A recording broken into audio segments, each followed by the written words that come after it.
যদি আপনি মারা যান তাহলে একটা মালিকের কিচ্ছু হবে না।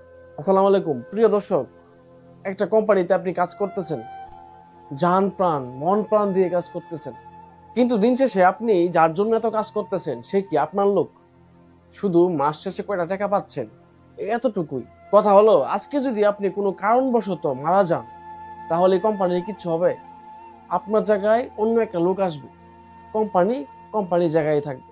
কিন্তু আমরা করি কি, মালিকের কাছে ভালো হওয়ার জন্য অনেককে খারাপ বানাই, নিজে ভালো সাজার জন্য। তাতে আসলে কি লাভ হয় না ক্ষতি হয়? যদি আপনি মারা যান তাহলে আপনার লাশটা তো আপনার এই সেই ভাইটাই বহন করবে, মালিক তো আর বহন করবে না। তাহলে কেন একটা মালিকের সাথে পছন্দ হওয়ার জন্য বা একটা মালিকের কাছে ভালো থাকার জন্য আরেকটা বাঙালি ভাইয়ের সাথে খারাপ আচরণ করি? এই কথাগুলো বলার কারণ হচ্ছে, কোরিয়াতে হোক বা অন্য কোনো প্রবাসে হোক, এরকম কাহিনী অহরহ ঘটে যে একজন বাঙালি একজন বাঙালির পিছনে লেগেই থাকে। কিন্তু দিন শেষে তো ভাই ওই বাঙালি আপনার কাজে লাগবে, মালিক তো নয়।